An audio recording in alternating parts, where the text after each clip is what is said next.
57. Northwesterly winds 10 to 15 miles per hour. Slight chance for rain showers becoming mixed precipitation. Tonight, lows around 34, cloudy. A dusting of snow tonight. Get weather anytime by calling 824-6101 or online at TaylorvilleDailyNews.com. Currently, it's 43 degrees. WTIM.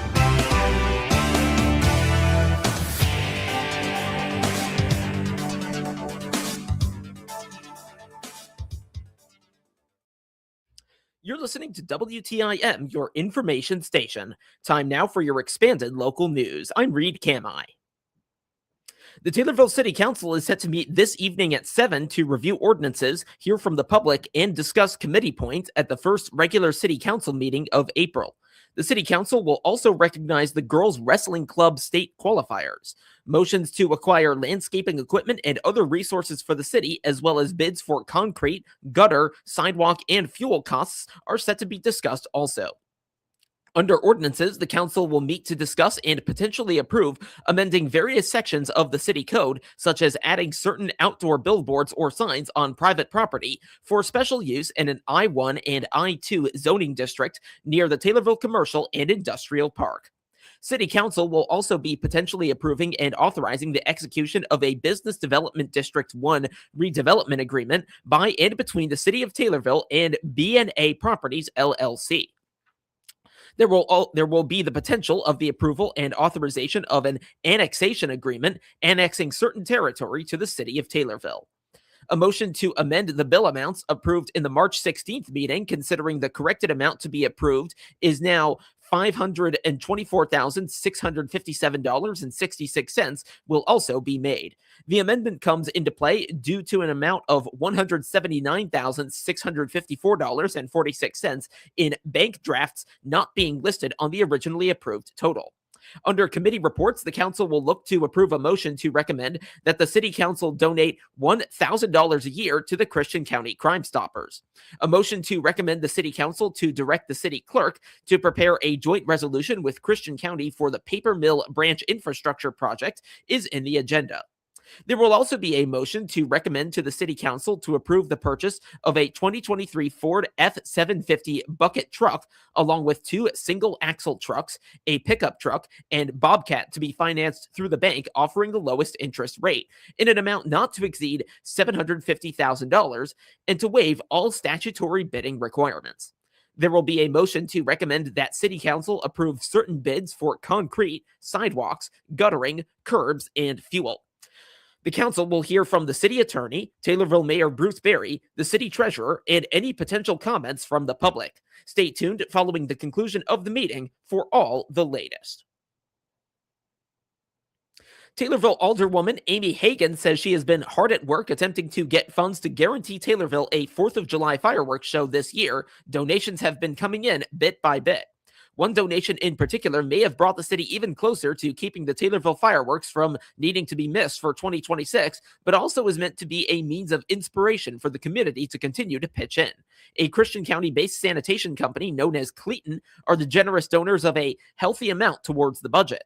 Hagan states that the original price proposal for the fireworks show totaled to $23,000. Hagan also states that even though they have not made it yet, Hagan appreciates the Cleeton family for stepping up and being a huge part of the momentum towards completing the funding. Well, the proposal that we received from the fireworks company was for $23,000. It's possible that bid may be for more. We've got some ongoing discussion with them about some additional elements to the show that might be possible to make the show the best ever. But we were trying to raise money for $23,000. There were other donations prior to Eddie and Becky Cleeton's gift, and they were very gracious in stepping up and making a giant effort towards that. Despite that gift bringing the city closer to the budget goal for the Taylorville fireworks show, Hagan still politely asks community members to continue to give as they have been, and also shares ways they can donate. Donations can be made online or in person. Hagan also elaborates on what they are asking per person for donations. we've had requests out in the community for people to consider making a gift to save our fireworks. A couple of different ways, obviously, to do that, one of which the easiest way is to bring a check in or cash donation to City Hall to the city clerk's office during operating hours.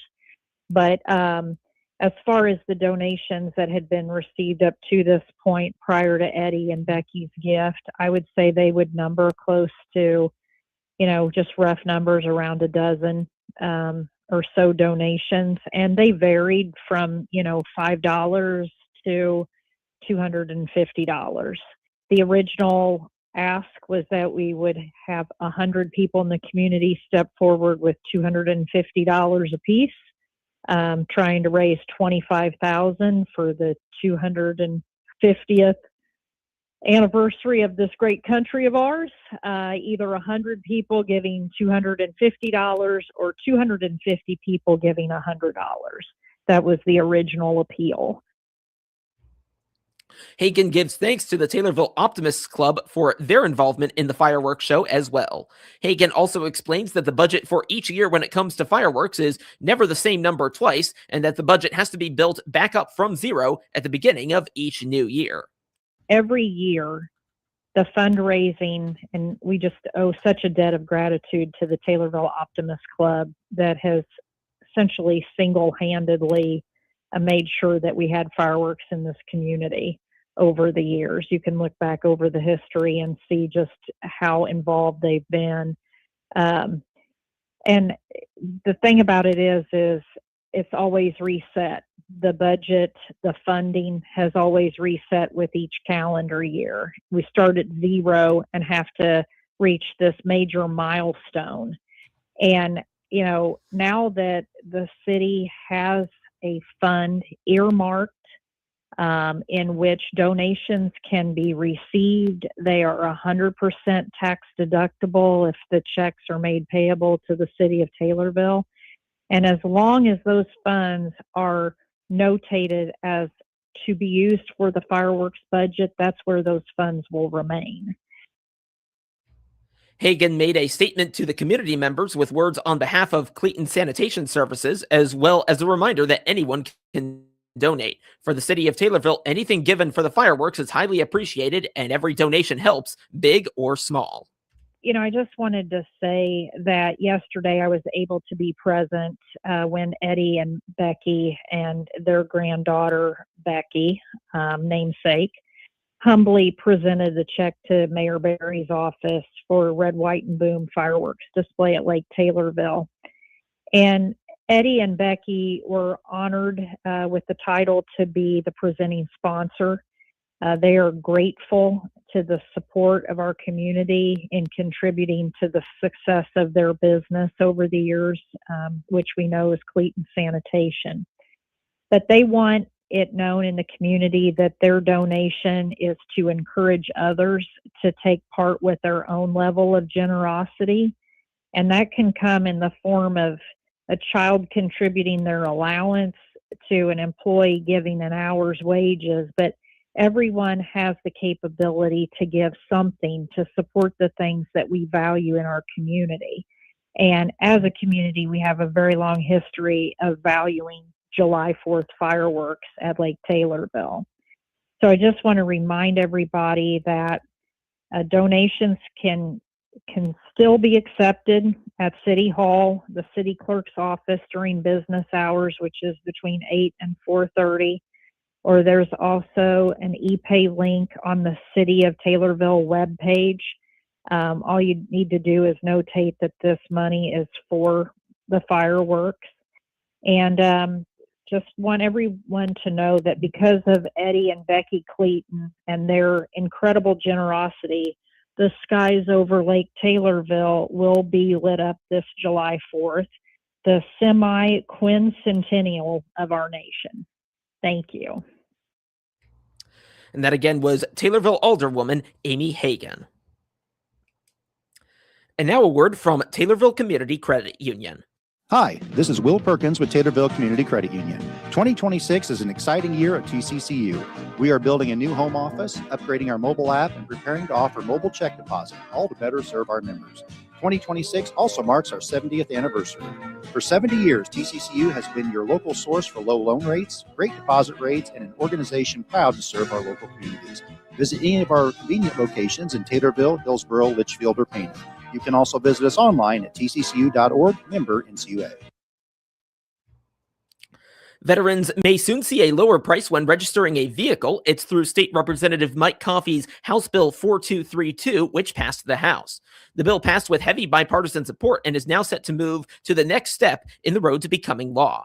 According to Coffey, House Bill 4232 provides financial relief to Illinois veterans by lowering the cost of vehicle registration fees, allowing Illinois veterans to keep more of their money in their pockets. Should House Bill 4232 pass the Senate and become law, the vehicle registration fee for veterans would be reduced to $100, provided the vehicle owner has a valid driver's license with a veteran designation. Coffey noted as well that he wants to get this across the finish line quickly so he can reward veterans and that it is well worth the cost.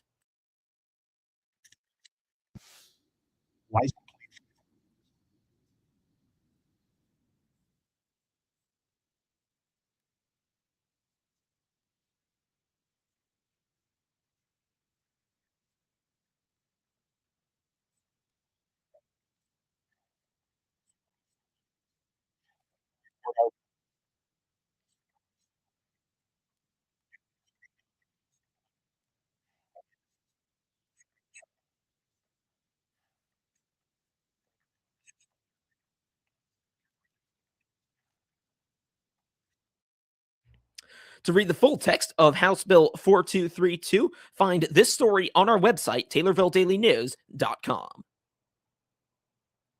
Taylorville Memorial Hospital will host a flag-raising ceremony tomorrow. The ceremony is meant to be a call to attention on the importance of organ and tissue donation. The event will be held at noon at the flagpole located near the hospital's main entrance.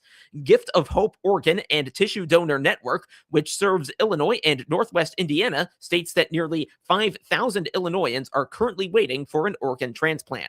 Eli Hiker, Chief Nursing Officer at TMH, said since April is Donate Life Month, the hospital holds the flag-raising ceremony annually to honor organ and tissue donors for giving the gift of life to others.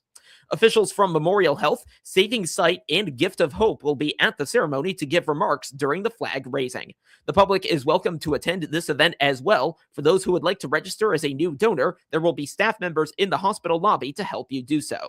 Similar ceremonies are planned at the other 4 Memorial Health hospitals in central Illinois in the coming weeks. And now a word from Heartland Bank and Trust. Your son was 3 when you planted that tree in your backyard. Now he's grown, planting seeds and making memories with his own kids. Let Heartland Bank help you grow more memories with banking options for every stage of your life. Welcome, former CNB customers. We're your community bank. Heartland Bank. We build relationships that nurture and grow your dreams. Visit us today at hbtbank.com, member FDIC.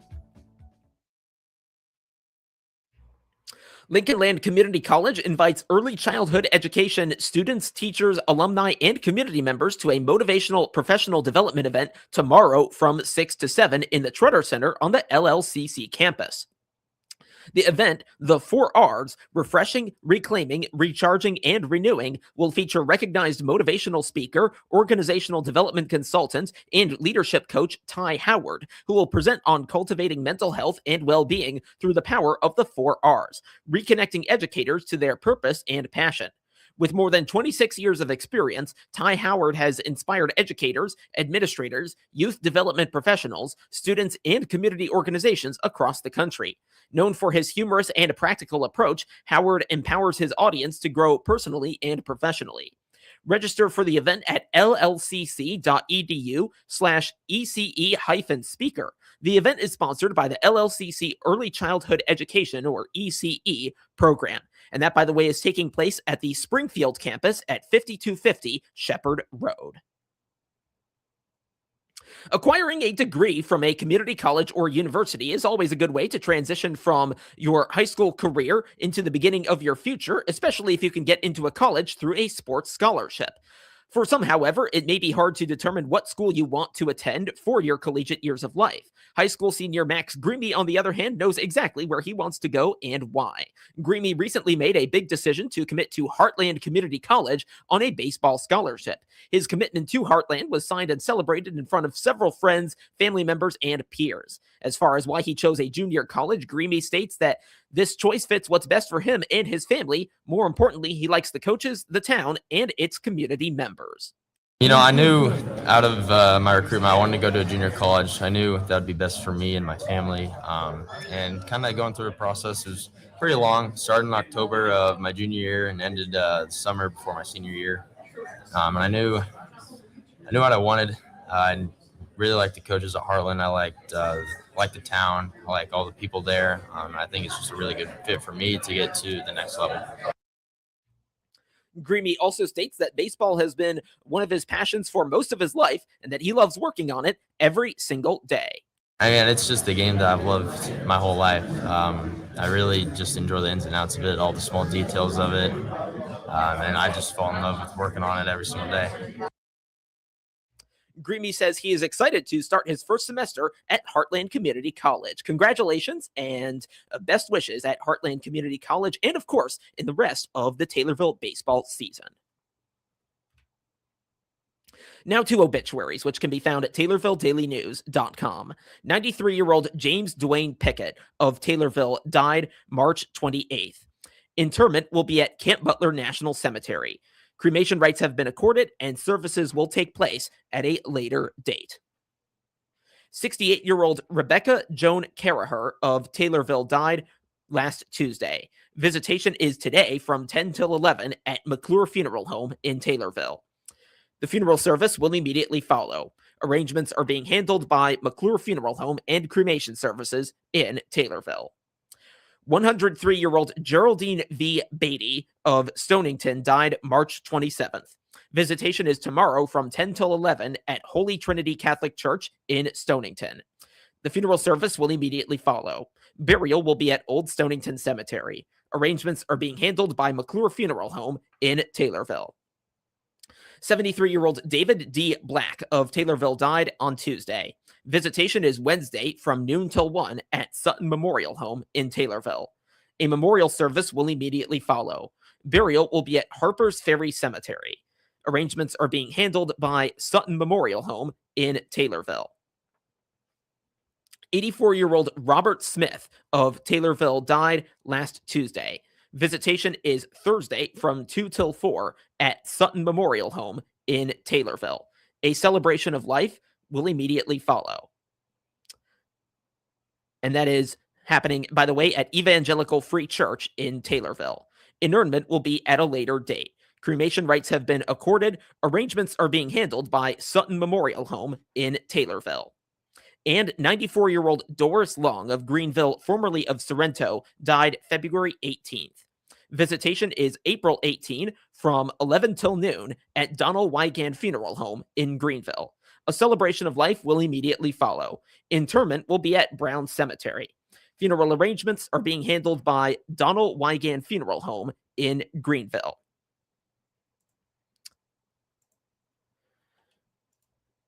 Demand continues for CDL drivers across many areas. That's according to Jason Thomas with Midwest Technical Institute.